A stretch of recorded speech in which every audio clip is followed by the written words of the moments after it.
Maintenant, nous là, l'autre fois encore pour nous capables de venir fournir, j'ai gardé. Comment le déploiement a continué fait? Parce que nous te disons, l'examen 9e, nous avons placé là, nous te dit que si nous filons en DNS 4, j'ai dit jeudi, nous n'avons pas accompagné. Et maintenant, nous descendons dans la rue encore pour nous continuer à accompagner les gens. Et ceci, m'a tout annoncé nous dans la semaine ça. Et il y a une délégation dignité qui descend dans le département Grand Sud. Alors dans le Grand Sud là, nous connaissons qu'il y a un reste ça là-dedans, avec 4 autres départements qui là-dedans. Il y a une délégation qui descend pour nous commencer à faire évaluation sur l'ensemble de bus qui étaient là depuis plus de combien de temps, qui partent en fonction. Et nous allons regarder comment, à partir de l'exercice 25-26 là, pour nous capables de relancer zone qui pas de dignité pour fonctionner là-dedans. Bon, ce matin, c'est ça que nous venons faire. Bon, comme nous là, nous posons une question, il faut que nous répondions. Mais matin, nous croyons que nous plus sous garder comment le déploiement fait dans la rue pour être capable de continuer à accompagner les petits à l'école. Si nous n'avons pas changé, même ceux qui ont gagné pendant 9e, non, parce que c'est même eux-mêmes que matin, ils ont continué à faire pour filer. Merci. Donc c'est même janvier pour 9e, donc ça va accompagner ni les après aller, ni les après Justement. Et pour parler des Grand Sud et Grand Nord. Et Grand Nord, automatiquement que nous sortons dans le Grand Sud, nous avons monté dans le Grand Nord.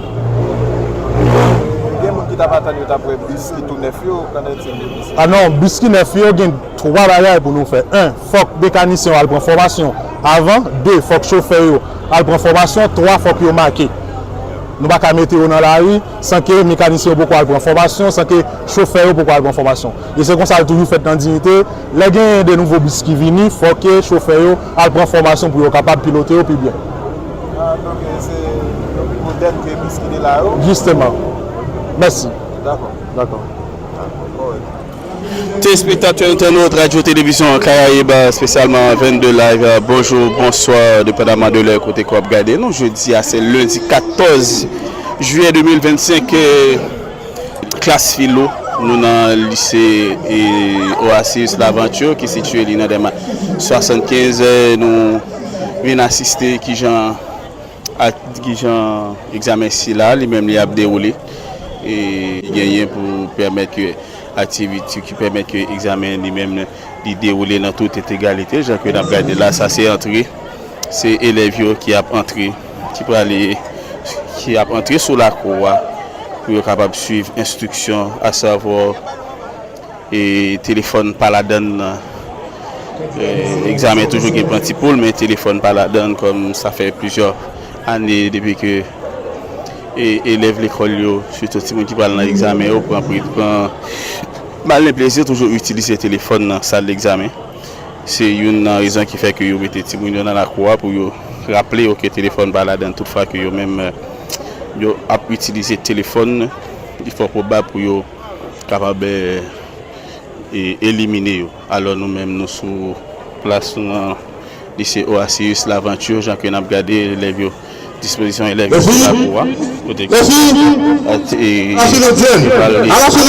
instruction pour capable entrer dans la salle de classe pour capable à composer.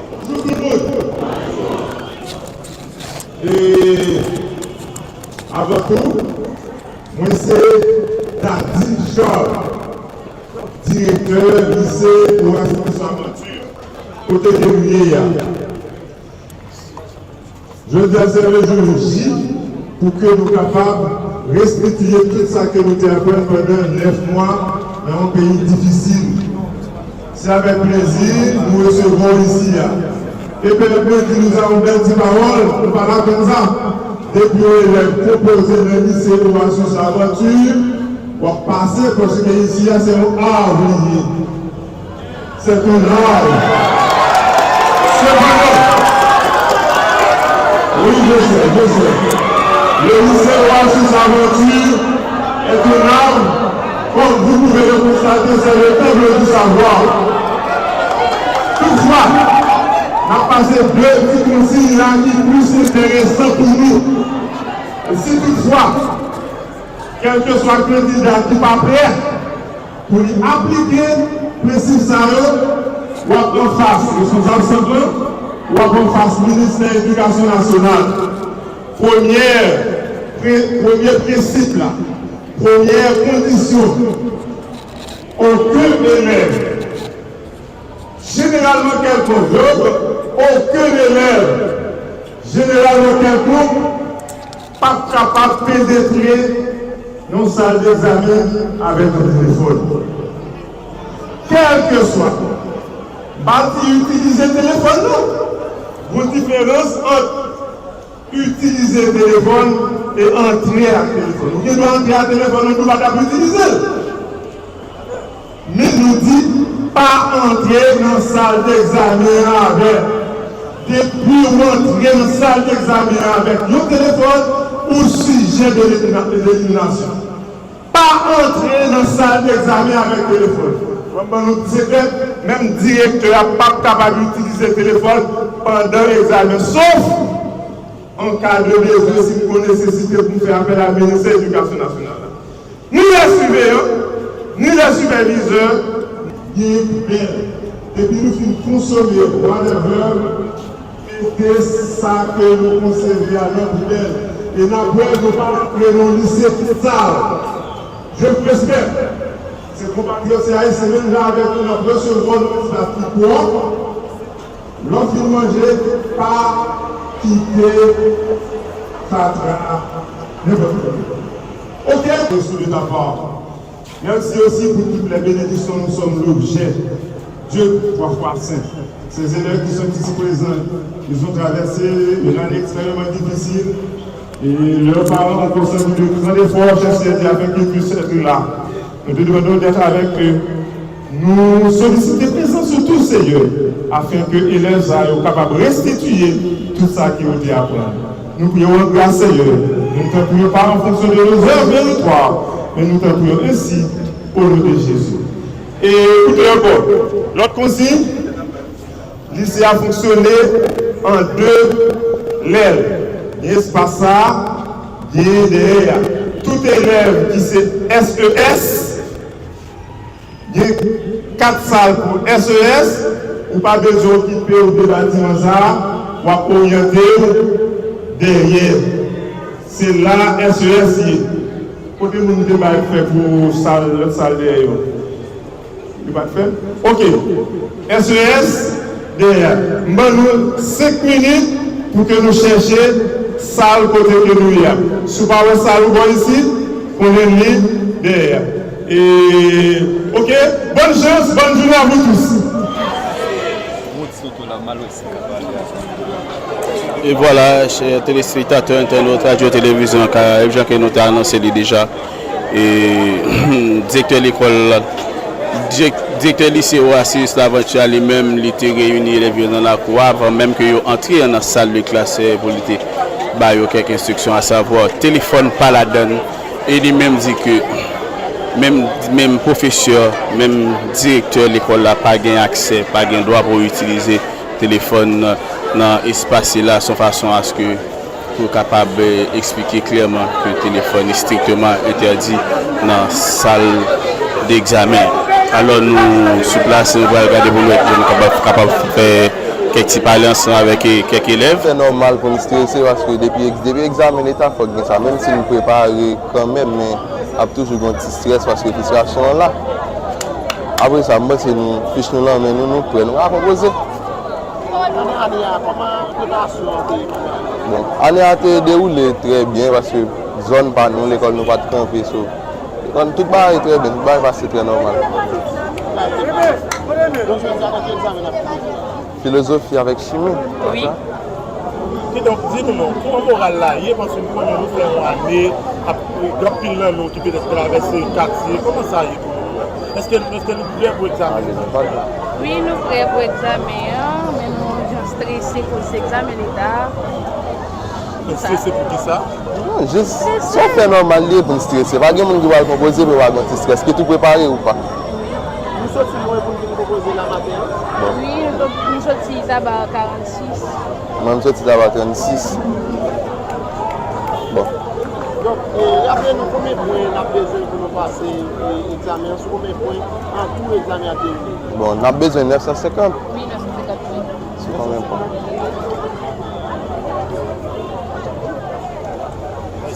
Et pour 5 ans, pour faire un petit calcul, nous avons 18 salles à raison de 22 candidats par salle. Ça fait 18 par 22, il est capable de bien vite combien de candidats nous avons supposé et recevoir. Comme capable de gagner 2-3 candidats, mais comme c'est le premier examen, nous pouvons gagner un rapport pour nous connaître combien de candidats qui présents et combien capables sont. Mais en total, nous avons 18 salles en raison de 22 candidats par salle.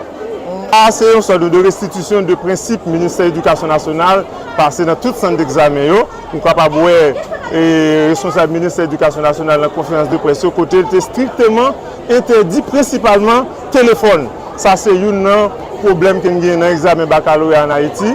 L'élève qui a pénétré dans la salle d'examen avec téléphone. Nous sommes très clairs avec les candidats. Même les surveillants et les superviseurs, ils n'ont pas le droit d'utiliser leur téléphone au centre d'examen pendant les heures d'examen. Après les heures d'examen, ok, mais pendant les heures d'examen, il est strictement interdit pour que les surveillants, superviseurs utilisent le téléphone, voire les candidats. Mais moi-même, tout téléphone PAM, sous mode d'avion, c'est si besoin, je peux utiliser un responsable du ministère de l'Éducation nationale pour au besoin. Mais si vous avez un téléphone, vous ne pouvez pas l'utiliser? Absolument. Il est capable d'entrer dans la salle d'examen avec un téléphone, mais automatiquement, je parle de ça déjà. Depuis que je viens à utiliser le téléphone aux heures de prévu, je peux y aller, c'est clair, parce que ça, c'est un problème qui vient dans l'examen baccalauréat en Haïti, qui est son téléphone. Mais vraiment, il y a tout bien passé ici. Oui. Ça nous bon, nous mettons tout principe, nous prenons un pile précaution, et puis, bon, tout le bagage passe bien parce que nous prenons toute disposition pour ça. Nous prenons toute disposition pour ça, parce que ici, nous sommes l'école publique. Si dans l'école publique, nous ne prenons pas toute disposition pour examiner l'État a passé bien, et pour l'école privée. Donc, c'est ça fait nous prenons toute disposition pour que l'examen nous dans le lycée Oasis L'Aventure passe très bien. Nous connaissons le lycée, ça recevoir pilote l'école pendant les problèmes dans le pays. Donc, comment nous gérer ça ici? Bon, ce sont des collègues directeurs, nous entendons assez bien.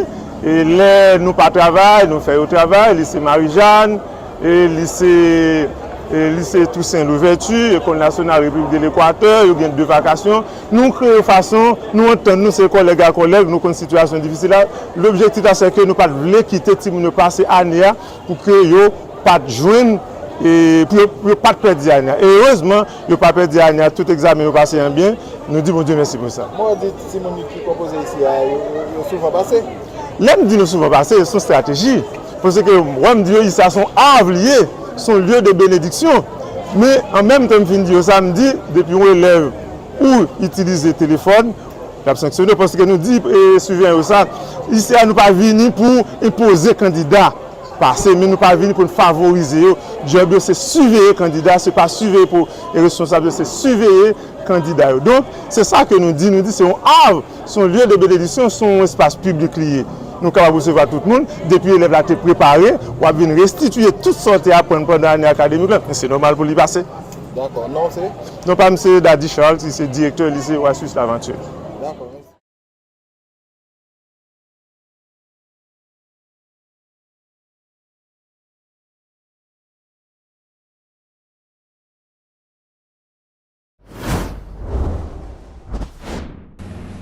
Maire de la parole. Fait, l'appelant Jacques Césaire, c'est dorénavant attirer l'attention de la Cour que pour l'inculper, le magistrat instructeur s'est basé sur les seules allégations de l'inculpé Léo Charles qui a laissé entendre que l'ancien chef des opérations Jacques Césaire lui a présenté le téléphone pour parler à l'inculpé Joseph Vincent sur demande de des mercenaires au cours des opérations alors que l'inculpé Jacques Césaire reste et demeure celui par qui l'instruction a débuté pour avoir contribué à l'interpellation de tous les Colombiens et autres présumés assassins. Au moment de la réception de l'appel téléphonique utilisé par le juge d'instruction pour taxer l'inspecteur Jacques de complice des autres assassins, celui-ci est à plein service pour appréhender les présumés assassins qui ont capturé certains agents et travaillé sous ses ordres, alors que l'instruction a omis de mentionner que l'appel venait du portable de deux policiers pris en otage par les assassins de feu l'ex-président, son excellent Jovenel Moïse. Au surplus, l'instruction n'a nullement établi en quoi l'appelant Jacques Césaire a aidé les assassins à la perpétration du crime. Qu'agissant ainsi, l'auteur de l'ordonnance a fait une fausse application des articles 44, 45 du Code pénal en commettant un flagrant excès de pouvoir. Par ces motifs, tous assumer le droit d'officier d'équité en plaidant l'appelant mémorant requête qu'il plaise à la chambre d'instruction de la Cour d'appel de Port-au-Prince, constater que l'instruction du tribunal de instance de Port-au-Prince a dénaturé les faits, ni n'a nullement établi en quoi l'appelant qu'elle a inculpé à aider les assassins à la perpétration du crime et qu'agissant ainsi l'auteur de l'ordonnance à violer la loi. Sans préjudice à ce qui précède, violation du droit de la défense du sieur Jacques Sincère. La Cour constatera qu'au numéro 175 de l'inventaire des pièces acheminées au cabinet d'instruction par le commissaire du gouvernement, il est coté une requête adressée sur la date du 22 octobre 2021 au cabinet d'instruction par l'inculpé Jacques Sincère. À travers cette requête versée au dossier, l'instruction ne pouvait en aucun cas prétendre ignorer le domicile et du citoyen Jacques Sincère dans le cadre de ce dossier. En dépit de cette pièce, l'instruction n'a jamais daigné inviter de ce Jacques Sincère contre lequel elle prétend avoir émis un ordre d'interdiction de départ. Ce faisant, le cabinet d'instruction du premier degré a commis un flagrant excès de pouvoir par la violation du droit de l'appelant qui avait été préalablement bénéficié d'une main levée du mandat de dépôt. Il ne fait aucun doute que l'appelant Jacques Sincère a été inculpé sans avoir été invité à comparaître pour être interrogé sur les faits mis à sa charge pour le convaincre de complicité des présumés assassins qu'il n'a jamais rencontrés. Il résulte de ce qui précède que l'instruction a violé de manière flagrante les droits de l'appelant Jacques Sincère, inculpé à tort. Par ces motifs à soulever de la possibilité, le maire requiert qu'il présente à la chambre d'instruction de la Cour d'appel constater que l'instruction du premier degré n'a jamais invité l'inculpé, alors que tous les Colombiens, tous les inculpés interrogés ignorent l'existence du sieur Jacques Sincère. S'entendre la Cour constater que le juge a violé magistralement les droits de l'appelant, voire en conséquence la Cour infirmer l'œuvre qui relève la conséquence du droit. Enfin, il a requis à la chambre d'instruction de la Cour d'appel de Port-au-Prince de déclarer que l'ordonnance attaquée est privée d'excès de pouvoir, en violation des droits de l'inculpé Jacques Sincère, par la dénaturation des faits, débouchant sur une fausse application des dispositions des articles 224, 225, 226, 227, 240, 242, 243, 247, 248, 249, 326, 327, 6.5, 6.20, 6.26, c'est 5e alinéa et 119 et suivant du décret du 4 mai 2023 et du code pénal et cause en conséquence de grave tort et préjudice au dit appelant dont l'existence est méconnue par la grande majorité des interrogés. Par ces motifs, toujours à suppléer le droit et d'équité, en développant des éventuels moyens, etc. Si le cas est cher, voir la section des affaires urgentes siégeant, aussi la division d'appel pénal, les ordonnances d'instruction, et mandat, ordonnant à nouveau et faire ce que le premier juge peut faire, infirmer l'ordonnance rendue par la chambre d'instruction du journal Voltaire en date du jeudi 25 janvier 2024 de l'affaire opposée au commissaire du gouvernement de ce ressort protecteur de la société, le Jacques Sincère et consorts. Dit qu'il n'existe aucun indice de nature à renvoyer le citoyen par le pour être jugé pour les faits à l'ouvrage. Dire que l'affaire a été bien appelée, mal ordonnée, en conséquence, que M. Jacques Sincère soit enfin mis hors des inculpations pour la protestant au dépens, ce sera droit, je sais évité. Nous avons demandé à la sous réserve s'il le faut de déposer le mémoire en piatif. La Cour donne acte à l'avocat conseil de l'équipe appelant Jacques Sincère d'avoir donné lecture de cette mémoire.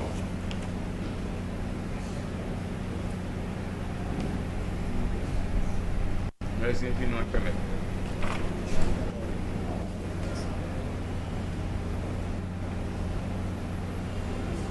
Ministère de la République. ministère public a bien demandé d'appeler l'avocat de Cicel Colombier. C'est un seul, même dossier. Monsieur, j'ai appelé l'avocat conseil des 17 Colombiens. L'avocat de l'inculpé des 17 Colombiens, Maître Termitus Joseph. Je vous donne la parole. Merci, magistrat. Oui, mon n'est pas long, je vais le dire.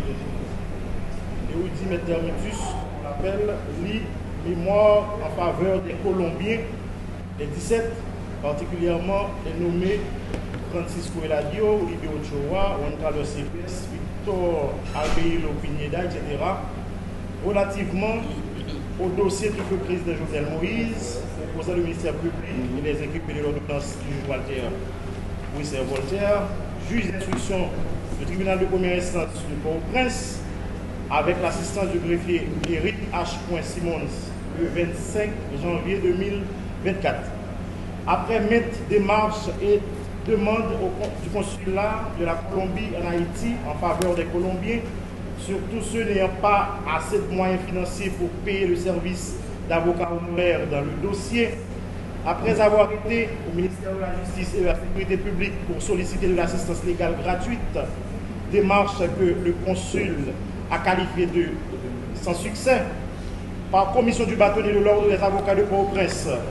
En conséquence, nous, Maître Joseph Termitus, avocat, militant régulièrement inscrit au tableau de l'ordre des avocats de Port-au-Prince, conjointement constitué et légalement avec Maître Pierre-Antoine Crispin, Francia Altidor, et Christelle Jean-Baptiste, tous avocats au barreau de Port-au-Prince identifiés, etc. Avec élection de domicile au barreau de Port-au-Prince, ciseau numéro 398, route de Bourdon, Carrefour Musso, Port-au-Prince, sollicitons, réclamons et demandons la mise hors d'état des liens de la prévention et de l'inculpation des Colombiens précités dont leur liberté court. Attendu que les faits et les différentes déclarations des concernés démontrent que les 17 Colombiens inculpés maintenant ont été juste utilisés, trompés, bernés et victimes de plans non dévoilés par le nommé Capadol du Bernet, Giraldo, Emmanuel Sanon, le nommé Mike et consorts, qui leur offraient un travail légal en Haïti via une compagnie américaine, CTU, pour sécuriser des VIP et des projets de développement en Haïti. Attendu que le jour de l'acte même en question, les Colombiens ici inculpés ont dit n'ont pas eu connaissance de l'endroit où on les amenait et ne savaient pas s'il s'agissait d'une telle histoire d'assassinat dans le projet d'arrestation mentionné à la dernière minute par Capadol aux Colombiens, en leur demandant de suivre un convoi et à sa tête des machines de la police nationale d'Haïti qui se rendaient à un endroit totalement inconnu des Colombiens ici présents, appelant du dossier. Attendu que 3 des 17 Colombiens, à savoir Francisco Eladio, Olivier Ochoa, Juan Carlos Cepes Flavio et Victor Albeilo Pineda Cardona, n'ont même pas un sou ou même $1 pour payer un avocat pour leur défense, au point même que ce sont des avocats commis d'office qui ont été désignés par le barreau de Port-au-Prince via son bâtonnier après maintes demandes du consulat de la Colombie en Haïti pour assurer leur défense, alors qu'ils ont été induits en erreur sous la base de contrats de travail, de sécurisation d'officiels de gouvernement et de projets d'envergure de développement. Attendu que le mandat d'arrestation mentionné dans le dossier a été inconnu de tous les 17 Colombiens de ce dossier, suivant leurs déclarations concordantes et cohérentes. Attendu que les Colombiens ici présents ne se connaissaient pas avant d'arriver en Haïti et qu'ils ont été séparément recrutés par le nommé Capadol et que c'est à l'hôtel de leur hébergement qu'ils se sont par hasard rencontrés. Attendu que c'est une compagnie américaine, selon leur dire, qui les avait recrutés, compagnie qui existe jusqu'à présent, et qu'ils n'ont pas été payés. Les Colombiens n'ont pas été payés. Et que c'est le jour même des faits à eux reprocher, le jour qui devait leur faire un mois en Haïti, qu'on leur avait promis le paiement de leur premier mois de travail en Haïti, soit la somme de 2400 à 2700 dollars américains par mois pour la sécurisation du projet de développement en Haïti. L'équivalent de plus de 10 millions de pesos colombiens au taux du jour aux chaînes Google via Internet. Attendu que dans l'ordonnance,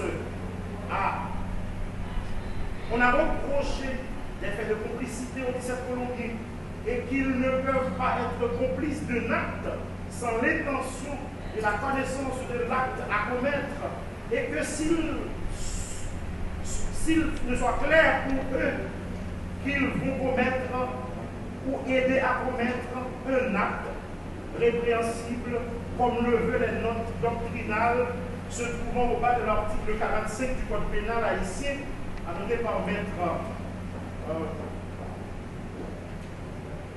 Pierre-Louis, attendu que quelqu'un ne peut être complice de fait dont il ignore la connaissance claire, comme le précise clairement la note numéro 8, notre jurisprudentielle de la Cour de cassation haïtienne du 9 février 1964.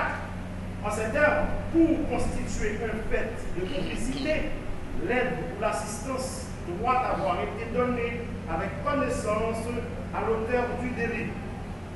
Attendu que les faits de l'audition de l'affaire vont révéler que les inculpés colombiens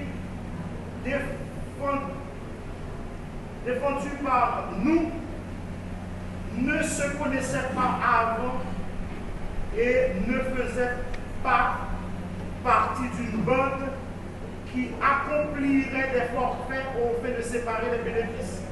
Ce qui fait que le fait d'association de malfaiteurs tombe pour eux.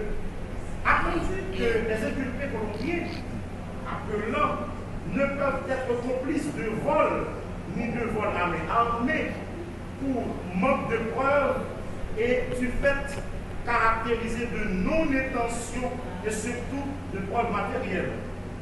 Attendu que le crime de terrorisme allégué par le ministère public et mentionné dans le dispositif de l'ordonnance n'est pas caractérisé et qu'en vertu du principe de la non-rétroactivité de la loi pénale, on ne peut prendre un texte datant du 4 mai 2023, un décret pour régir des faits ou des supposés faits datant du 6 au 7 juillet 2021. Surtout que cette situation aggraverait le sort des inculpés, ce que la loi pénale interdit catégoriquement en vertu du principe de la non-rétroactivité de la loi pénale. Attendu que pour parler d'assassinat, un ensemble de faits est nécessaire, ensemble constitué de préméditation, de guet-apens, etc., et que dans l'espèce, les présents appelants colombiens ignorent les faits mis à leur charge. Attendu qu'on ne peut être complice d'assassinat sans une manifestation de volonté claire dans l'apport à donner et sans une connaissance précise des faits et une coopération intentionnelle dans l'accomplissement des faits, condition essentielle pour parler d'infraction. L'analogie n'étant pas admise en droit pénal, la note numéro 7, se trouvant au bas de l'article 45, est d'une grande utilité. L'analogie n'est pas permise, la lecture n'est pas permise en matière pénale. La complicité ne peut se constituer que par des faits positifs et matériels que le législateur a déterminés, voire cassation 16 juin 1875. Attendu que le complice se distingue de l'auteur en ce qu'il n'accomplit pas personnellement les éléments constitutifs de l'infraction, qui ne lui est donc pas imputable, attendu qu'on ne peut ramener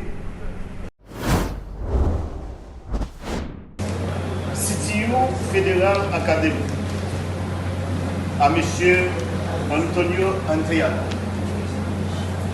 Considérant la situation socio-économique, sécuritaire, dégradante dans laquelle sévit le pays en général et la commune de Jacmel en particulier, dont j'ai le privilège de présider, je me fais le devoir patriotique de vous adresser la présente lettre d'intention pour vous exprimer mes souhaits de pouvoir intervenir dans ma commune dans les domaines ci-après. Élaboration de plans d'aménagement du territoire, plan local et d'urbanisme, développement urbain durable, délocalisation des personnes dans des zones inondables et vulnérables, mise en place de systèmes de signalisation, d'identification des rues et des maisons, mise en place de sites de décharge pour la ville de Jacmel, valorisation des sites touristiques et historiques, aménagement de sites pour des activités culturelles, carnaval, gaga, drapeaux, etc. Construction de marchés publics modernes, abattoirs, amélioration des infrastructures routières,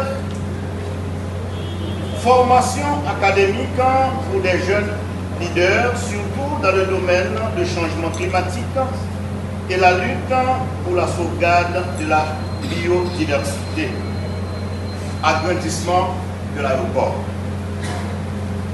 Dans le cadre de la coopération décentralisée, tous les projets et domaines d'intervention qui ne sont pas contraires aux lois de la République, qui ne sont pas contraires aux lois de la République, sont accueillis favorablement. Dans l'espoir que vous comprendrez le sens de ma responsabilité envers les citoyens qui m'ont élu et le président de la République pour un changement réel de ma commune, je vous remercie dorénavant et je vous prie de recevoir l'expression de ma respectueuse salutation. Monsieur le Président, de part de Haïti vers les États-Unis, c'était basé sur le décret 1er février 2006 qui bat à toute maillot plein droit et responsabilité pour faire des recherches et aller à travers le monde pour trouver des projets qui ne sont pas contraires aux lois de la République. Et c'est ça que vous avez fait, de montrer. Moi, entendez tout bien. Demande du ministère public, selon l'article 80, son avis est conforme à la loi. Pour un inculpé, un appelant qui n'a pas avec une adresse connue, un domicile fixe pour le maire Macky Kessa, qui est encore le maire de la ville, nous avons une adresse connue. Un domicile et des élections domicile.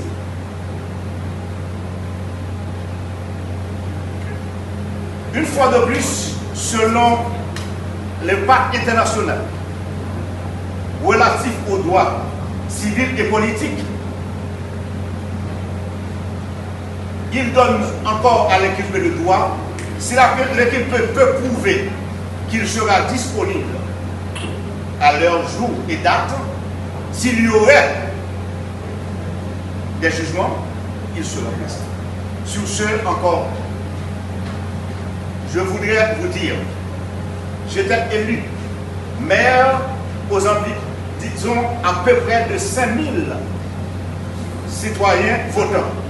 Non, mais vous n'avez pas compris que c'était le dernier mot qu'on a fait.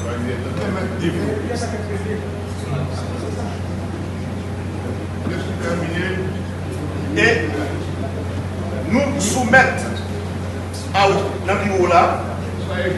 D'accord, merci. Nous soumettons dans le bureau, avec dit à vous-même, une pétition que les citoyens de la ville de Jacmel et plusieurs autres communes, qui aux environs près de 15 000 personnes qui dit magistrat Marquis, ils pensaient qu'il y a droit à nous lever pendant que nous avons fait tout suivi qui gagnait par rapport avec pour donner à président Jovenel justice. Je voulais rappeler, pour nous finir, le 7 février 2021, lorsque le président Jovenel, dans Tibois, il a fait le coup d'État, c'est moi qui ai les Jacmel. Pour dire magistrat Marquis, m'a venu la caillou. Je dis le président a bien de courage. Et tout le monde qui est de Jacmel, il connaît qui est engagement que nous prenons pour le président Jovenel. Il vient la caillou, joue le tabac dans le domaine. Et c'est Jacmel l'aller. Il est dans le bureau, il n'est pas allé ni dans l'hôtel, il va à l'autre côté. Il me fait le marché dans la ville Jacmel pour la ouvrir carnaval. Et un seul monde dans la ville qui a courage pour des Noël, seulement il nous ennemis. Ça veut dire, je dis, le 15 ans juin, qui va le précédent et juillet, président voyait Kai Jacmel, je pense que tout le monde est comme ça, à négocier pour un transformateur. Ben là, 8 h du soir, jusqu'à 10 h du soir, le baril. Et si que nous battions le monde qui est sérieux, honnêtement, dans la zone, nous avons mouru. Sur 700, 7000 personnes qui gagnent du code d'effet aux ensembles, après délégué départemental là, ou bien si Maval, nous sommes deux personnes qui ont le président, l'envelé, pour que nous puissions discuter des choses politiques. Alors, sur 700 000 personnes qui sont en zone, moi-même j'ai le privilège pour nous ensemble avec le président de la République. Est-ce que maintenant, oui, d'accord, justement. Mais ce serait bien quand même pour que nous répétions. Puisqu'il y a un monde qui passe là, il y a un pile papier. Si nous avons un papier là pour nous montrer, nous par exemple,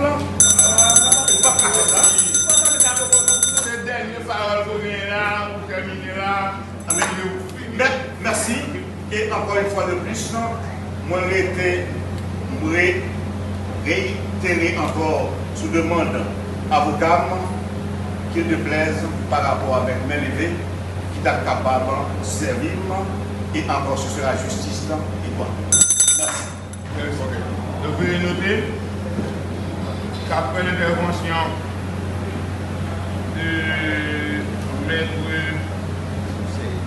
du conseil, de l'avocat conseil du département magistrat,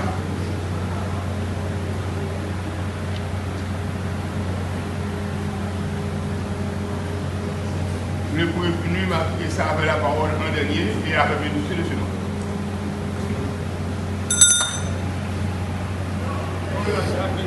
Continuer avec le conseil de la l'espace de Guillaume Charles, le ministère public.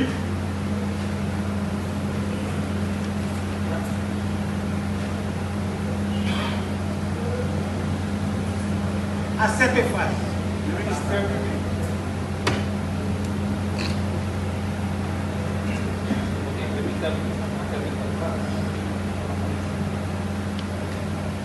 Vu les faits débattus jusqu'ici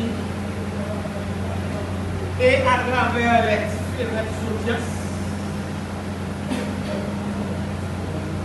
à la Cour,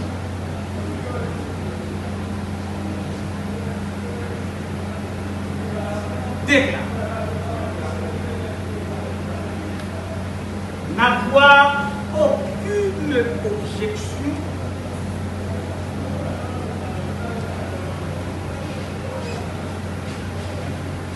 à la demande de main de produit notamment Maire Joseph exhumé en faveur de l'inculpé appelant la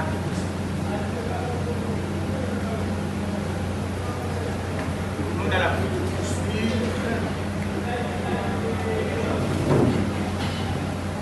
Alors, on a peur l'avocat conseil de Léon Charles dans cette observation sur le ministère.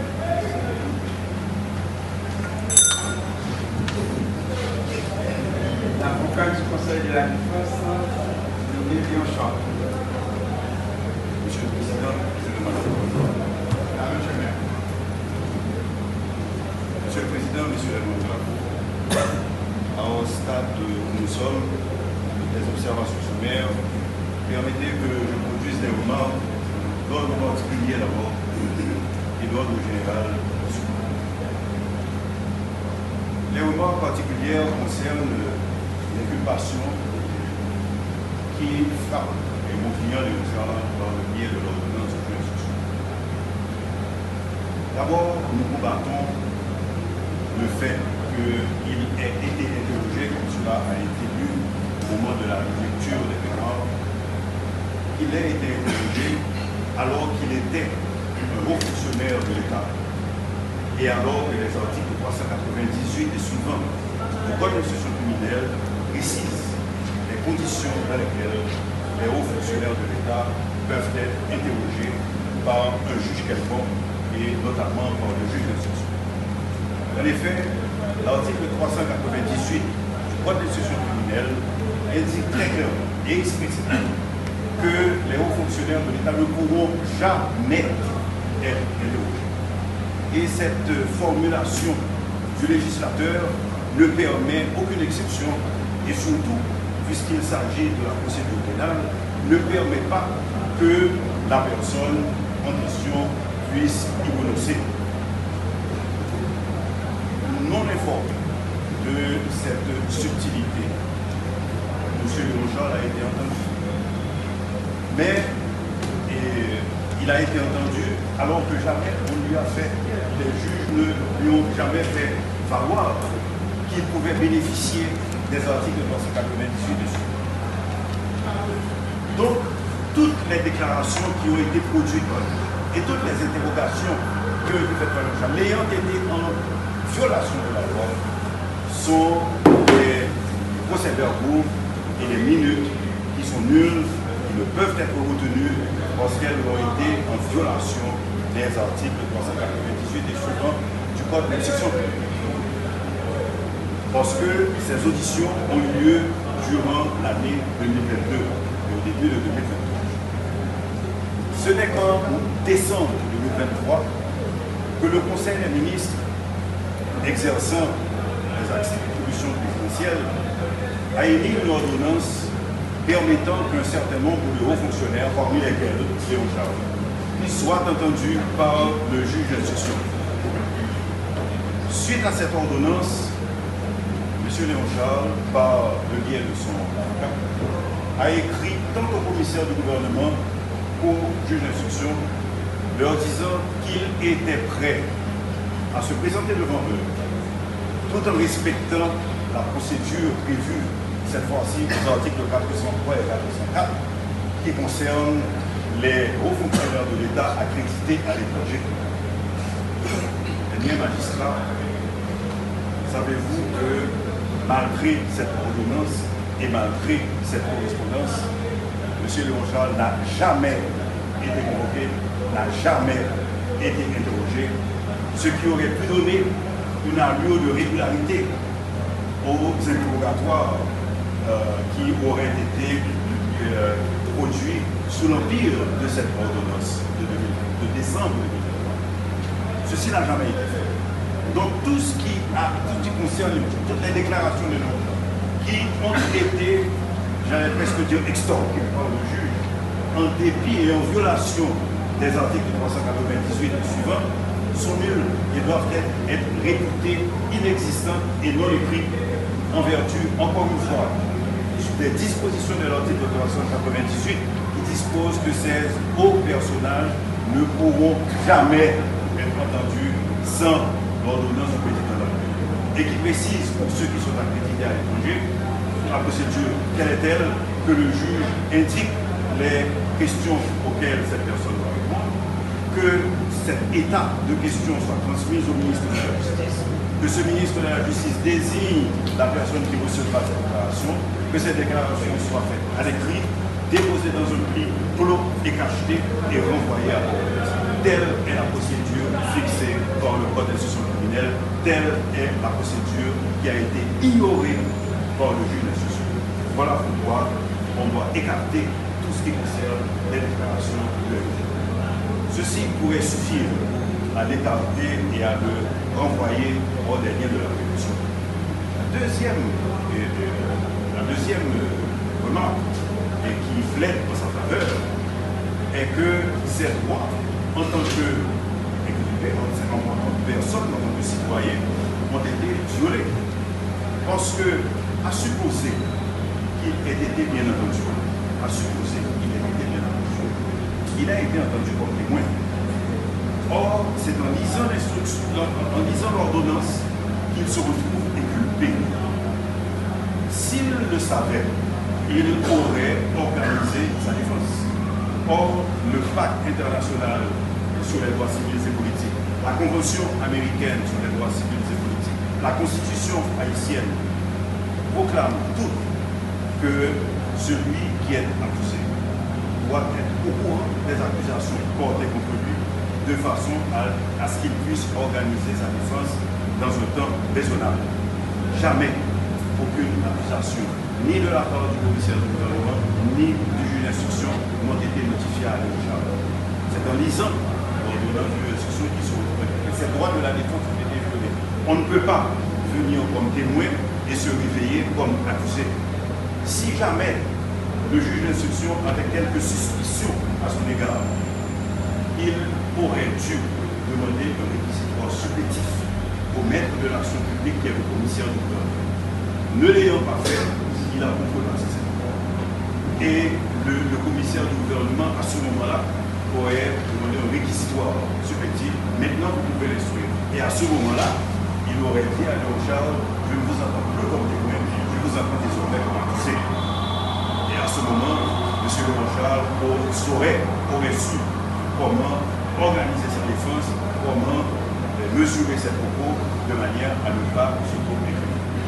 Ces deux arguments, la violation du code d'instruction criminelle, la violation du droit de la défense, suffiraient à eux seuls, ces deux arguments, à ce que Léon Charles soit renvoyé au dernier de l'occupation et qu'une ordonnance de non-lieu soit émise en sa faveur. Mais s'il faut plaider au fond, voilà qu'il est inculpé de complicité d'assassinat. Or, dès lors qu'on parle de complicité, on parle d'atteinte. Et la complicité est très expressément prévue au code pénal à l'article 45. Il ne s'agit pas de simples insinuations. Il faut des faits positifs.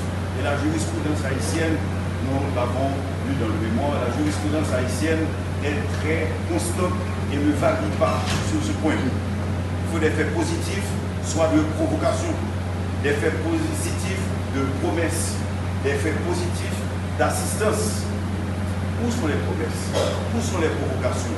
Où sont les ordres qu'aurait donné M. Léon Charles? Où sont les moyens matériels qu'il aurait mis à la disposition des présumés assassinats? Aucune part, nulle part.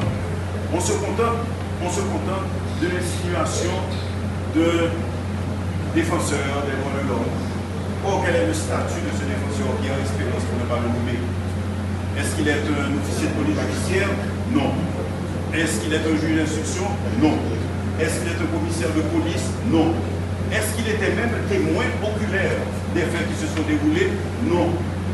Alors pourquoi donner foi aux propos fantaisistes de quelques avides de publicité? Et pourquoi, à ce moment-là, sur ces simples insinuations, dire que M. Léon Charles est un courrianiste? Vous ce n'est pas moi qui invente, c'est le néologisme du juge d'instruction. Ceci ne correspond pas à la définition de la complicité du code pénal.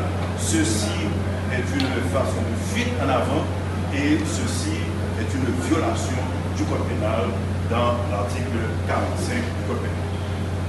Et même magistrat, allons même plus loin. Nous serions, vous et moi, n'importe quel d'entre nous, chef de la police. Et nous aurions quelque chose à nous reprocher. Alors que les présumés assassins sont à notre merci. Si nous avions quelque chose à nous reprocher et qu'ils sont mis hors de combat, quelle serait notre attitude? Je les aurais éliminés tous jusqu'au dernier pour qu'aucune révélation ne soit formulée contre moi. Tel n'a pas été le cas. Au contraire, il a tout fait pour les préserver, de manière à ce qu'ils soient entendus, de manière à ce qu'ils soient écoutés, de manière à ce qu'on sache qui sont leurs commanditaires et qui leur va donner les ordres. En dernier lieu, magistrat, il se trouve que le fameux Espérance dit que le président Moïse aurait été livré par les responsables de la sécurité, dont Léon Charles.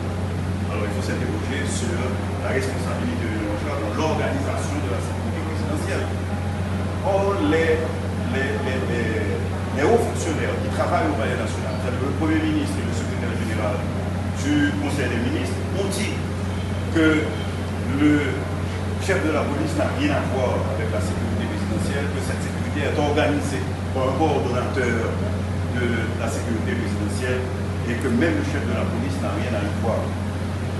Mais ce ne sont pas que des tirs d'ordre politique, ce sont surtout des traductions d'un texte légal, d'un arrêté pris en 2016 qui organise les services de la présidence. Et parmi ces services, il y a la sécurité présidentielle. Et il est dit très clairement dans cet arrêté que la sécurité présidentielle est placée sous la responsabilité d'un coordonnateur de la sécurité présidentielle qui a la responsabilité du recrutement, de l'organisation de ces différents services, les différents cercles dont on a parlé, de l'USP, du CAPTIM et de l'USGPL. C'est le coordonnateur de la sécurité présidentielle qui a la charge de cela. Et le recrutement est fait sous la responsabilité de... Or, en matière policière comme en matière militaire, celui qui commande assume la responsabilité. S'il y a des failles, c'est à lui d'assumer la responsabilité, pas celui qui n'a aucune.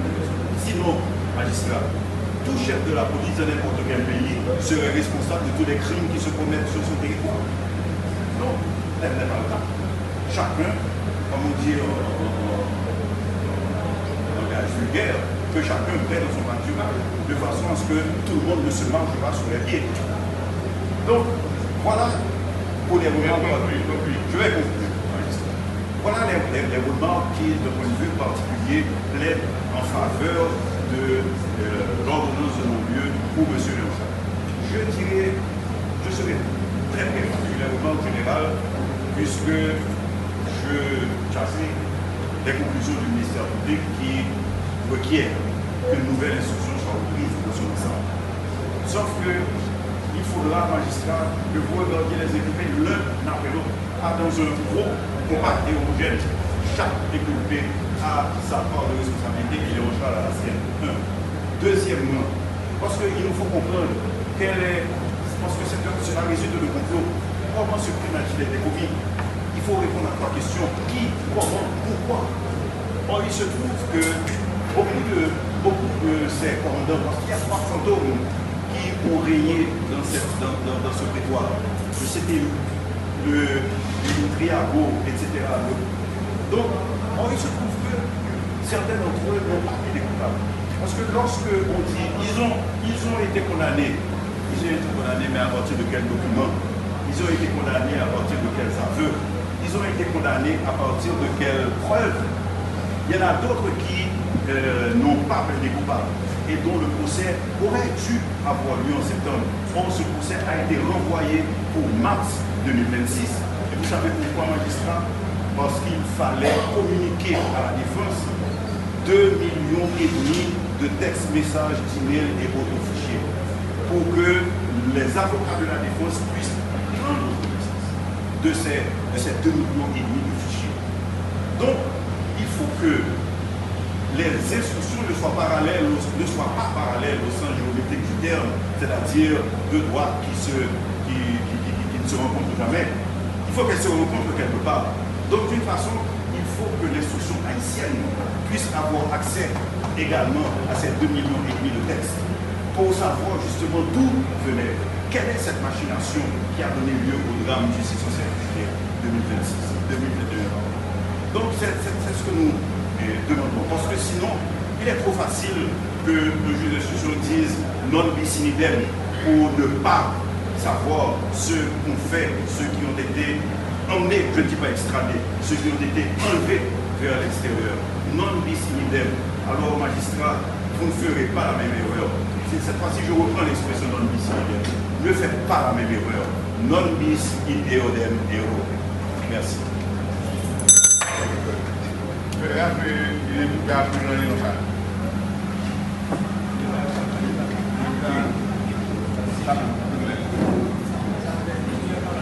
L'inculpé appelant Léon Charles. L'inculpé appelant Léon Charles. L'inculpé appelant Léon Charles.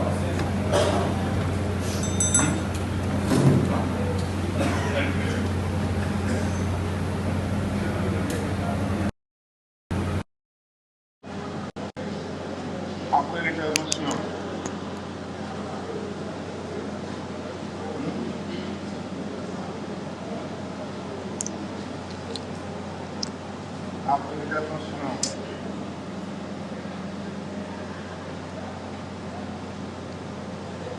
de l'avocat conseil.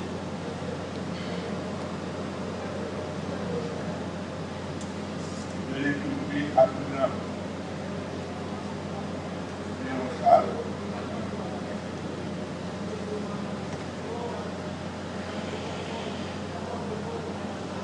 Celui-ci a été appelé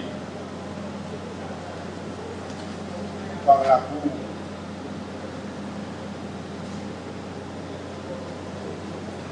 conformément à la loi, puis à la parole en dernier.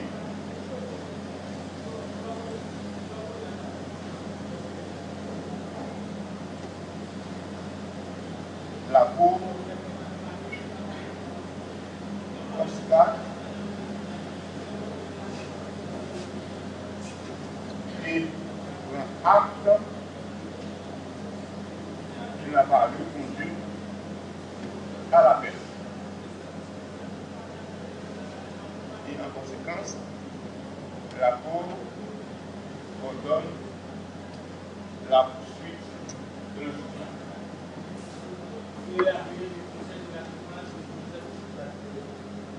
Le Conseil de la Défense de Joseph Félix Badjo.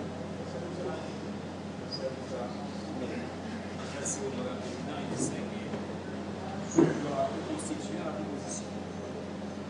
Après avoir entendu la réquisition faite par les représentants du ministère public, on aurait pu se rallier de leur côté. Mais quand on est à court, et on est là bien sûr pour assurer la défense de quelqu'un, malheureusement, qui a été considéré comme la tête pensante, l'auteur intellectuel, le cerveau de ce crime odieux, parce qu'il s'agit quand même de président qui a été assassiné. Et le juge d'instruction, malheureusement, dans le cadre de son instruction, il rentre dans ce qu'on appelle, alors ce que les Haïtiens généralement appellent, de couvrir ses bières ou couvrir ses portes. Parce qu'en fait, M. Joseph Félix Badjo, c'est quelqu'un qui passe presque toute sa vie à travailler pour l'État et en grande partie comme coordonnateur des services généraux de renseignement et précisément pour le compte du ministère de la Justice et de la Sécurité publique. fait toujours son travail, et donc ces rapports ont été souvent acheminés auprès de cette supérieure hiérarchie. Malheureusement. Donc il est là aujourd'hui, et par rapport à la réquisition du ministère public, nous avons l'obligation et la responsabilité de prendre la parole et pour combattre en partie la réquisition du ministère public. Alors, nous sommes ici, Président, dans un souci clair, justement pour montrer que le travail du premier juge, et donc le premier juge, il passe à côté. Il passe à côté de la recherche des indices dans le cadre de cette affaire pour prouver véritablement l'inculpation d'un ensemble d'individus, d'un ensemble de gens, et que leurs noms ont été cités dans le cadre de cette affaire. Malheureusement, le juge d'instruction ne s'appuie que sur des opinions émises à travers les médias, des opinions bien sûr, parce que dans la version francophone, les opinions, il y a un grand penseur français, le philosophe et histéologue français, c'est Gaston Bachelard, il dit que dans son texte éminemment élevé, la formation de l'esprit scientifique, il dit ceci: l'opinion, c'est un obstacle. L'opinion, c'est un élément dangereux lorsqu'on veut aller à la recherche de la vérité. C'est un obstacle épistémologique. Voilà ce qu'il dit dans ce texte. Et là, un juge d'instruction dans un dossier important, instruire un dossier, bien évidemment, où il y a un président qui a été assassiné, et donc il faudrait tout au moins mobiliser un ensemble d'éléments. Il faudrait tout au moins mobiliser des méthodes nécessaires, et bien sûr, des méthodes scientifiques pour aboutir à la vérité dans le cas de cette affaire. Malheureusement, donc, le juge d'instruction ne s'appuie que sur certaines opinions, donc pas des opinions éclairées, donc des opinions qui auraient été émises par des juristes et surtout des docteurs en droit qui produisent des commentaires, qui produisent bien évidemment des doctrines. Et donc à ce moment-là, donc des doctrines comme des opinions, et donc un juge peut se focaliser sur certaines opinions et donc des opinions éclairées pour motiver sa décision. Deuxième considération. Le juge instructeur, dans le cadre de son ordonnance, il s'appuie sur un ensemble de rapports qui ont été rédigés par certains organismes des droits humains. Et nous savons tous, ici présents, les organismes des droits humains ne sont pas des ONG. Ce ne sont pas des officiers de police judiciaire. Donc ce sont des organisations. Des hommes, on peut dire, des associations de gens de bien, pour ne pas dire l'autre. Donc en grande partie, donc ces organisations sont là, bien évidemment, pour reprendre certaines décisions qui ont été rendues par les juges à travers les tribunaux, mais pas l'inverse. Comment un juge, dans un dossier aussi important, peut reprendre un ensemble de choses qui se sont mobilisées à travers un ensemble de rapports, et donc surtout ces rapports-là, et donc les représentants de ces organisations, généralement, quand ils produisent ces rapports, et donc ces rapports sont contestés, et après, ils viennent demander excuses à la radio pour dire donc là, on s'est compris. Comment un juge, dans un dossier aussi important, peut se focaliser sur ces rapports? Et donc là, nous disons clairement, donc le juge et l'instruction qui a rendu l'ordonnance du 25 janvier 2024, donc il s'est élevé. Donc là, il essaie de mettre de côté un ensemble de principes, notamment le principe de la neutralité, le principe de la séparation, et le principe de loyauté, bien évidemment, qui doit caractériser le travail du juge, parce que le juge, il doit instruire à charge et à décharge. En ce qui concerne notre client, M. Joseph Félix Badiou, le juge a dit clairement, donc il a affirmé bien sûr, pas au conditionnel, il dit que dès le lendemain de l'assassinat du président Jovenel Moïse, le nom de M. Joseph Félix Badiou qui écho à travers les médias, comme la tête pensante, l'auteur intellectuel et le cerveau. Et du coup, le juge fait foi à un ensemble de déclarations émises à travers les médias, et du coup, il a dire dans son ordonnance, M. Joseph Félix Badiou, il est effectivement la tête pensante de ce crime, et il est le cerveau, et il est bien évidemment l'auteur intellectuel. Mais, c'est en agissant ici, décidant, c'est pas condamnable les enfants de mon Dieu pour les enfants sauvages. Monsieur Joseph Philippe Badiou, il n'est pas par rapport à l'ensemble des faits qui se sont déballés à l'audience, et toutes les audiences, en commençant par Roberto ici, plusieurs inculpés appelant, ici dans le cadre de certaines audiences, ils disent que il y a un contrat, alors il y a une compagnie qui s'appelle CTQ, qui se trouve aux États-Unis d'Amérique, et M. Badiou, il n'est pas le propriétaire de cette compagnie. Il y a le département d'État de la justice américaine qui a peut-être une implication dans le cadre de ce fait, et M. Badiou n'a aucune responsabilité dans ce genre d'institution.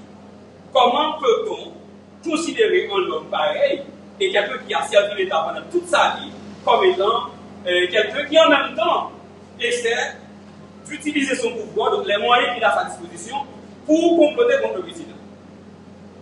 Pour continuer le président, le juge d'instruction, dans son ordonnance, il essaie de dire que, par rapport à la question posée, à la page 84, à la question posée au sieur Joseph Philippe Badiou, quelle était bien évidemment, mais quelle serait son implication dans l'assassinat ou dans l'arrestation du président Jovenel Moïse? Il dit haut et fort pour le juge et pour la cour, il n'a aucune implication dans l'assassinat, dans l'arrestation ou de l'assassinat du président Jovenel Moïse. Et tout au moins, le juge essaie de dire. Donc il dit, M. Badiou, il serait donc au courant d'un ensemble de moyens et des ressources qui ont été mobilisées par les enquêteurs pour la commission de l'OFH. Mais par rapport à ça, M. Badiou, par rapport à ces déclarations faites durant les 3 longues journées fatidiques au champ d'instruction criminelle et à la cour, il dit en tant qu'agent et surtout coordonnateur des services généraux de renseignement au niveau du ministère de la Justice et de la Sécurité publique, il dit clairement, lui, en tant que responsable, il y a certaines informations qui venaient jusqu'à lui. Justement, il y a des complots il y a des groupes qui s'organisent, bien évidemment, pour procéder à l'arrestation du président Jovenel Moïse. À cet effet, il a rédigé ses rapports, et donc ces rapports ont été acheminés à son supérieur hiérarchique, là nous pouvons le parler du ministre de la Justice des Nord, M. Rockefeller Vincent. Mais encore, dans cette ordonnance, le juge d'instruction, pour tenter bien évidemment de justifier ou bien de prouver, ou bien de motiver sa décision, il dit M. Badiou a été au courant d'une rencontre qui aurait été organisée chez M. Ronald Cohen, et il dit que dans son ordonnance, la réunion a été convoquée sur l'initiative et la demande de M. Badiou. Or, ici à l'audience, à plusieurs reprises, depuis avoir ouvert jusqu'à aujourd'hui, plus ici, M. Badiou doit dire, effectivement, il était au courant de la réunion, mais la réunion a été convoquée et sous l'initiative de M.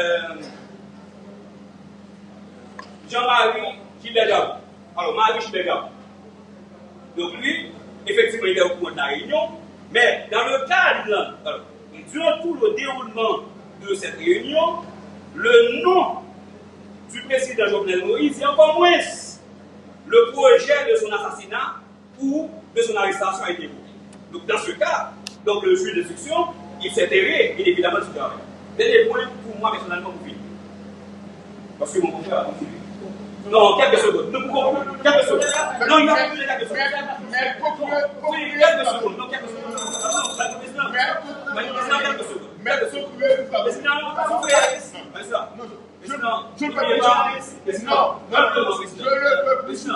vous savez très clairement, président, nous sommes des hommes qui sont respectueux. Et généralement, à la cour, on le fait souvent. Mais quand même, le magistrat souffre un peu, quelques secondes, pour que mon confrère puisse. Je ne veux plus souffrir. Merci. Madame le Président, concluez.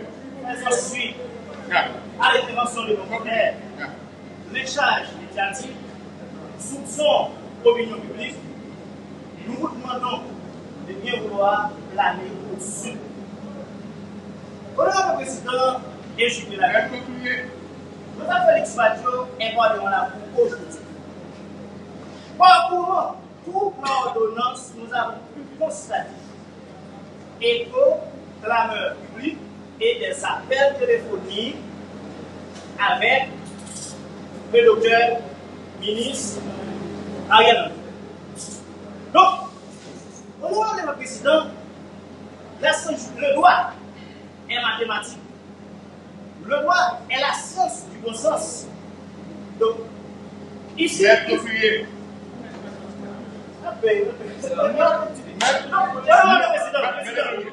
ne suis pas là pour souffrir pour quiconque, d'accord? Concluez.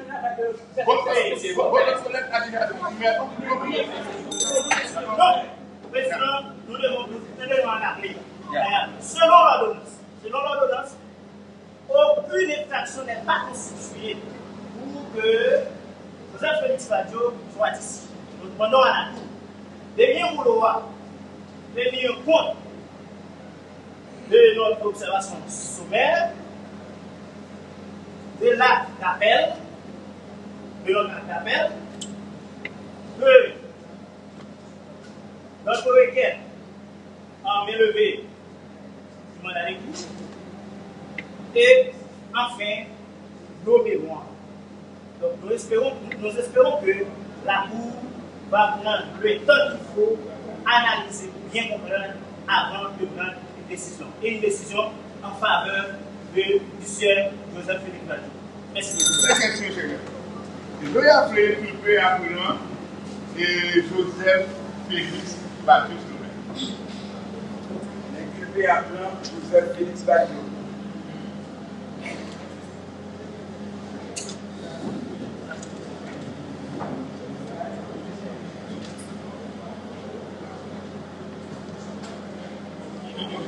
L'inculpé appelant Joseph Félix Badjo. Vous avez la parole en dernier pour le malade. Parce que le gouvernement a beaucoup la parole en dernier. Donc, avant qu'on a parlé, le même chose qu'on a parlé. Donc, brièvement, dit qu'il s'appelle du appelé dit. Brièvement. En très peu de mots. Merci, monsieur le président. Face avec un pile scénario, dans le but de l'ex-premier ministre Joseph, l'ancien secrétaire général, conseiller des ministres, je connais assez d'éléments pour conclure le rapport qui a été fait. Il est vrai que nous font politique avec le dossier blanc, parce que nous trouvons moins de découvrir complot qui est en 3 dimensions, qui est ni dans le cabinet d'instruction, ni dans le pouvoir, de réitérer encore et permettre que nous sans rapidement, on dit rapidement, on dit Premier ministre, ex-premier ministre, Ariel Henry. En jetant ses pieds dans la soupe. Il faut un mauvais décollage qui va l'aboutir à un brutal atterrissage. C'est-à-dire qu'il y a une complicité. Et vous êtes avec Maxime Bregla, Amicus Plateau, c'est Magis, Amicas Veritas. La pomme est chère, mais la justice me l'est encore davantage. C'est ça que je dis, et moi qui est belle. Concernant le rapport, moi, depuis 14 novembre 2020, moi, j'ai mené plusieurs enquêtes et vous faites le suivi. Malheureusement, l'ex-ministre de la Justice, il était vrai que ça a deux bons débats. Lequel? L'ex-ministre Rockefeller. Il était le soin pour nous découvrir 3 mondes avec. L'ancien inspecteur général en chef, Rafus Stanley Joris, et 2 responsables criminels. Le témoin et le délit en résolution. Qui met ça qui a passé et les bagages qui ont commencé en devenu l'ancien national avec un certain Philippe Mackinton et un juge à la Cour de cassation. Voilà. Excusez-moi, vous parlez de 2 personnes. C'est des stations, le directeur du cabinet, le ministre, le Vincent, et Delva dimanche. En présence. Et il va se faire l'église dimanche. Oui. Moi, je dis que si nous, même bagaille va passer ce soir, c'est même bagaille pour la République. Si nous ne pas fait attention. Il y a des informations et des complicités à l'intérieur du système. C'est ça, moi, je dis, et vérifier à travers l'enquête que nous devons dire, juge d'instruction, nous y a pris allemand carré. Après des mois d'avarie, il faut être disponible et disposer maintenant de l'élève.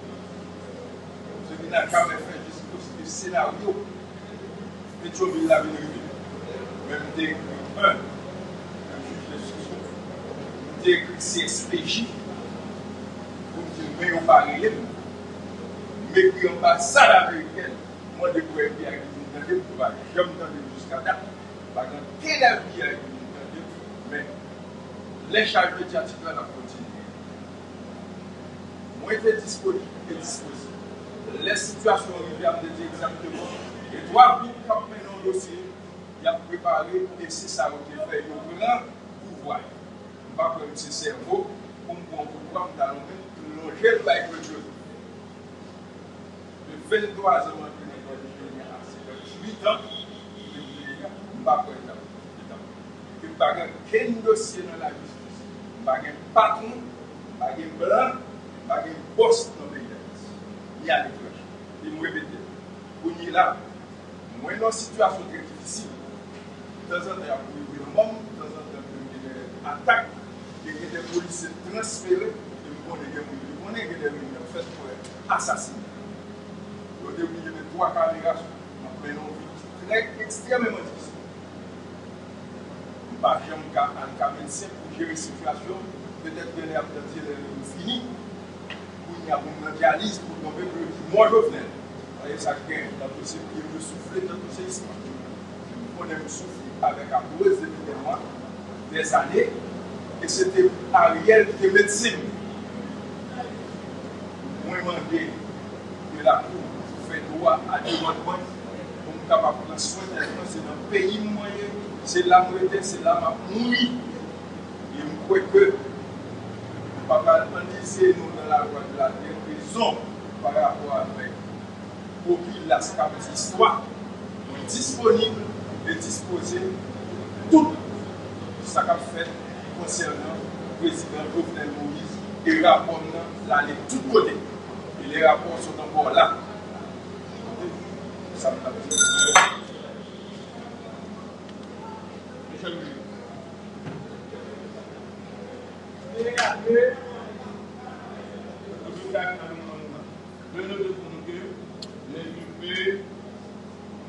Appelant Joseph Félibado a eu la parole. Madame, vous comprenez?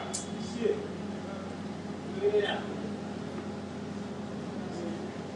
Conseil de la défense, Conseil de la défense.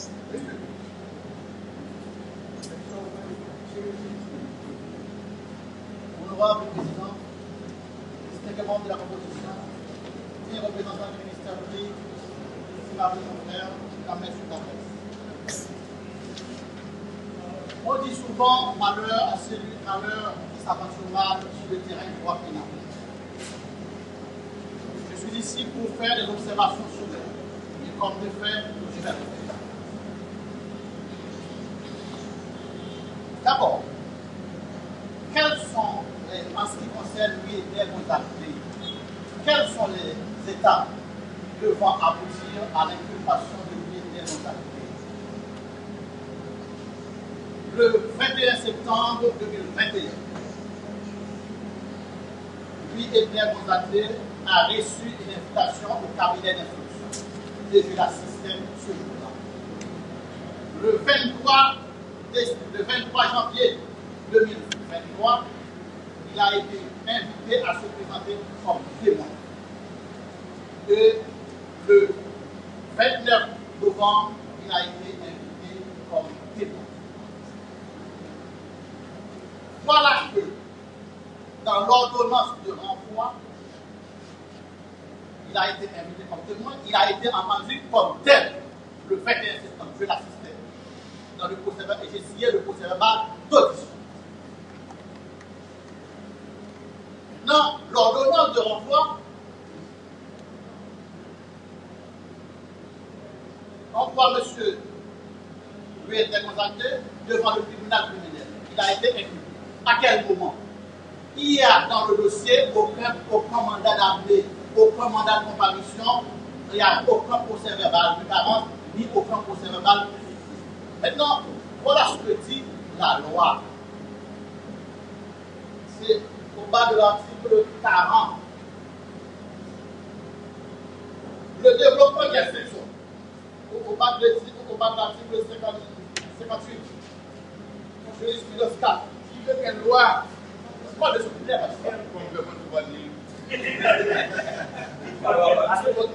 le développement de l'instruction permet d'inculper une personne précédemment entendue comme témoin, mais il faut un supplément d'information au cours duquel, mandé à nouveau, il a été interrogé comme prévenu pour qu'il puisse envelopper dans l'accusation retenue comme complice de crime. Cette formalité substantielle et véritable n'a pas été remplie par le magistrat instructeur et la l'ordonnance de l'enfant. Pourquoi? Quand vous êtes appelé comme témoin, vous êtes sous le coup du serment, le témoin prête serment. Et il pourra être poursuivi comme pour faux témoignage au cas où il mentirait. Tandis que lorsqu'il serait enveloppé dans l'instruction, il sera entendu comme inculpé. Or, son témoignage, son audition est la destruction d'un acte de défense. Or, l'inculpé peut mentir pour sa défense. Il fait des déclarations. Donc, cela veut dire qu'il y a deux degrés. Un, le témoignage est un porte-témoin, puisque les témoins sont sous serment, tandis que l'interrogatoire, il est inculpé. À ce moment-là, il peut se défendre. Il peut se défendre pour assurer sa défense.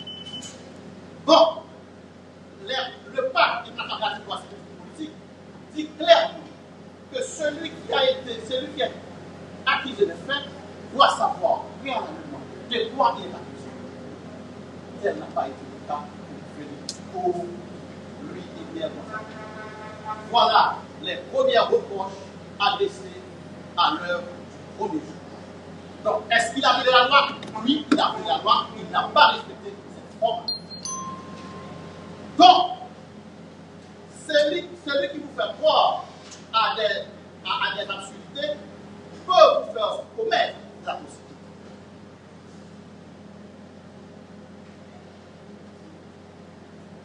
Honorable magistrat, il est renvoyé ici dans l'ordonnance parce que, d'après le juge, l'inculpé appelant Félix Badiou aurait déclaré devant lui, devant le magistrat instructeur, que lui et Néné Gonzalez auraient participé à des réunions au cours desquelles l'arrestation du président a été discutée. Heureusement, Félix Badiou est ici présent et à une question qui lui a été posée. Est-ce qu'il a fait, dit devant le magistrat instructeur, que lui et Néné Gonzalez avaient participé à des réunions au cours desquelles l'arrestation du président aurait été débattue? Il a répondu non. Et quand j'insistais, il a dit non. Donc c'était, c'est pas. Or, il est renvoyé sur cette base, sur ce fondement. Donc, à l'audience même, et devant vous, Félix Badiou, qui s'est défendu comme une bête dans un pénicier, a clairement dit qu'il n'a pas dit. Deuxièmement, il est renvoyé comme le deuxième vice-président du CSP. Honorable président, je demande votre attention, il est renvoyé comme le deuxième vice-président du CSP parce qu'il était ministre de l'Intérieur et des collectivités territoriales. À ce titre, il est deuxième vice-président. Ma question à moi, où est passé le premier chef, le premier vice-président? Puisque le premier vice-président est le ministre de la Justice. présence.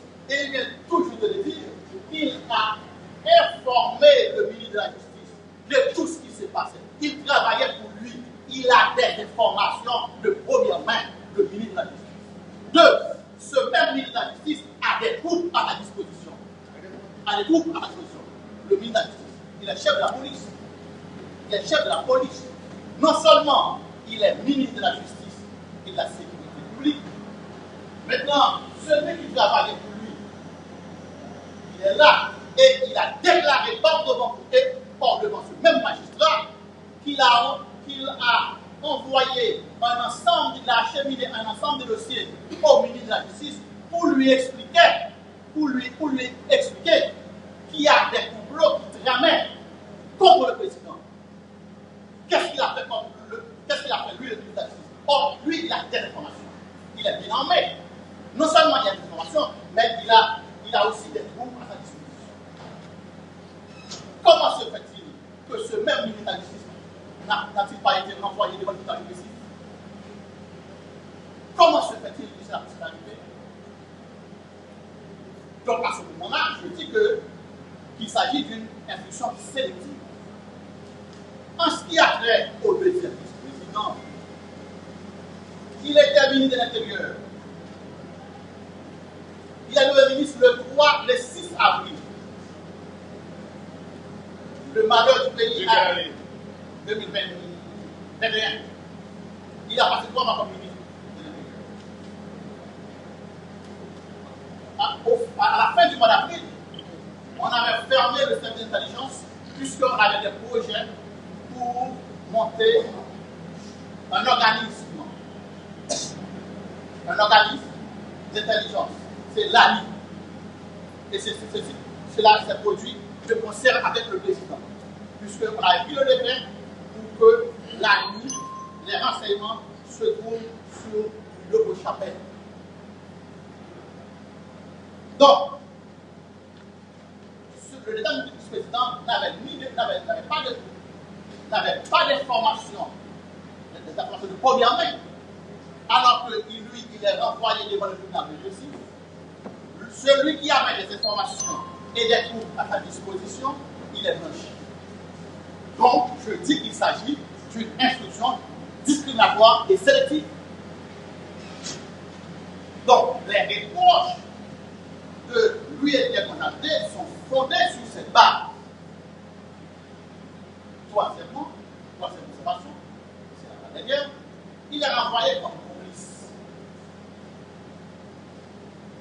Mais la loi est claire. On dit qu'on n'a pas abandonné le complice à des hasards. Il faut des précisions. Il faut dire comment cette complicité s'est manifestée. Est-ce qu'il a fourni des moyens? Est-ce qu'il a donné des ordres, des instructions? Qu'est-ce qu'il a fait pour pouvoir l'envelopper comme complice des crimes? Mais, je suis tombé des nues. Un grand ténor, l'un des plus grands ténors du ministère public a parlé de l'inaction du ministre de l'Intérieur. Mais je comprends qu'il s'est pris au piège. Parce que dans l'ancien droit pénal, on dit qui peut n'empêche, pêche. Qui peut n'empêche, pêche. Non. Cette formule n'existe plus dans le droit pénal. La complicité ne peut se constituer que par des actes positifs. Donc, il a agi et il a pris des décisions de concert avec le gouvernement pour pouvoir marquer le coup d'État qui s'est arrivé, au cours duquel le président a été assassiné. Je dis que le ministère public, cette période du ministère public, a pris des réquisitions légales, des réquisitions valables. Et je m'en tiens à la réquisition du ministère public où il a dit qu'il n'a aucun problème à ce que mes levées sont accordées à M. Macky Sall. Ça me vient au cœur. Peut-être pour Félix Badiou, pourquoi pas. parce que lui, il est large. Et deuxièmement, magistrat, vous êtes appelé à faire lumière, à concourir à la manifestation de la vérité, puisque la vérité n'a pas été dite dans ce dossier. Or, à la fin de l'ordonnance, honorable le président pour terminer, et auguste magistrat,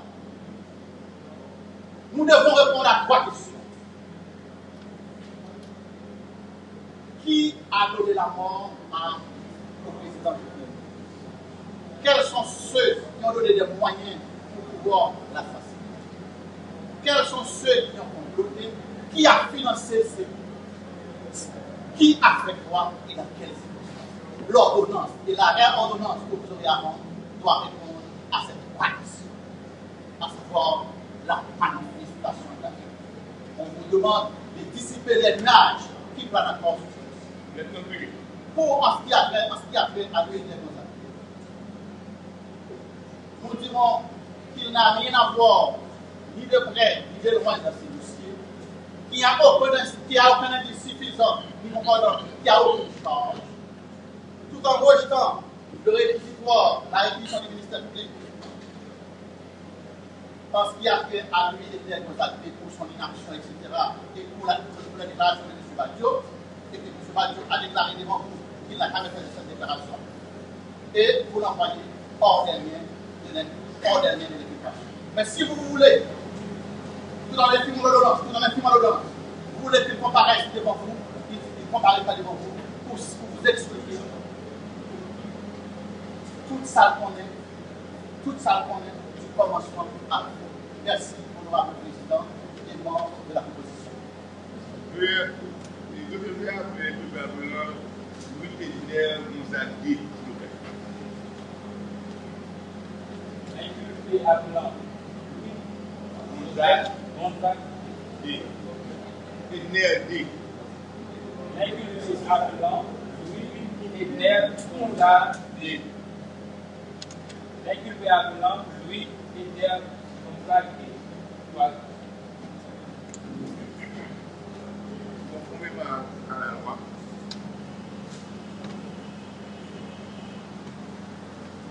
après l'observation soulière de l'avocat conseil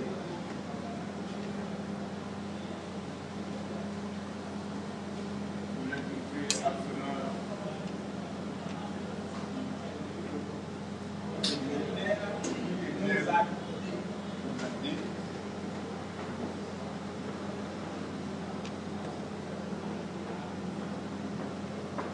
à la parole en dernier.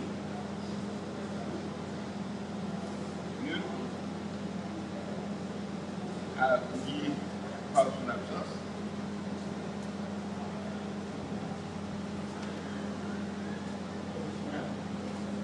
La Cour